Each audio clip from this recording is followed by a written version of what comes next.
Hi friends, welcome to Sijas kitchen. நாம் இன்றைக்கி ஒரு கஷாயம் தயார் பண்ண போகிறோம். இது ஓமவல்லி செடி, கற்பூரவல்லின்னு இது சொல்லுவாங்க. இதில் உள்ள இலையெல்லாம் பறித்து தான் நாம் இப்போது ஒரு கஷாயம் தயார் பண்ண போகிறோம். நிலவேம்பு, துளசி செடி,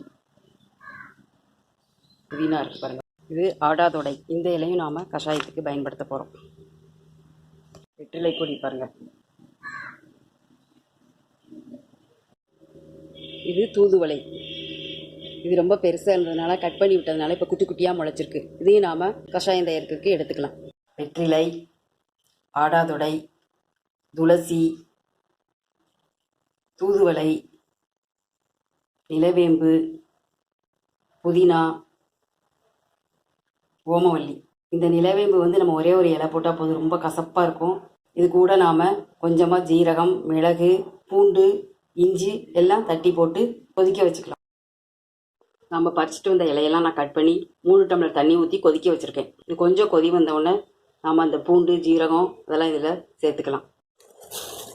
இப்போ பாருங்கள், நம்மளோட இலையெல்லாம் நல்லா கொதித்து வருது, கலர் மாதிரி வருது பாருங்கள். இந்த ஸ்டேஜில் நாம் இந்த பூண்டு, மிளகு எல்லாத்தையும் இதில் போட்டுக்கலாம். 3 டம்ளர் தண்ணி ஊற்றினேன், இது 1.5 டம்ளர் தண்ணி ஆகிற வரைக்கும் நல்லா கொதித்து வரட்டும். இதில் நாம் ஒரு துண்டு லெமன் போட்டுக்கலாம், கொஞ்சமாக சால்ட் சேர்த்துக்கலாம்.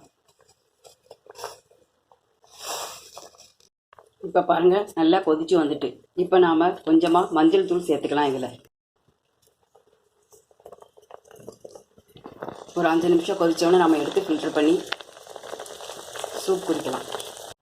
நம்மளோட கஷாயம் ரெடி ஆகிட்டு பாருங்கள், ஃபில்டர் பண்ணி எடுத்துகிட்டு வந்தாச்சு. இந்த இலையெல்லாம் பறித்து நாம் ஒரு 4 கப் தண்ணி ஊற்றி ஆவி பிடிக்கவும் செய்யலாம். இதில் எல்லா இலையும் இருக்கிறதுனால அது நமக்கு ரொம்ப நல்லது. சளி தொந்தரவு, இருமல் எதுவும் வராது.